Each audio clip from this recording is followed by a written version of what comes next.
السلام علیکم ورحمۃ اللہ وبرکاتہ۔ بری موت سے بچنے کا نبوی نسخہ۔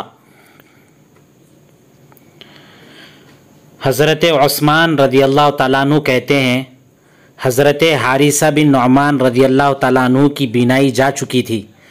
انہوں نے اپنی نماز کی جگہ سے لے کر اپنے کمرے کے دروازے تک ایک رسی باندھ رکھی تھی۔ جب دروازے پر کوئی مسکین آتا تو اپنی ٹوکری میں سے کچھ لیتے اور رسی کو پکڑ کر دروازے تک جاتے اور خود اپنے ہاتھ سے اس مسکین کو دیتے۔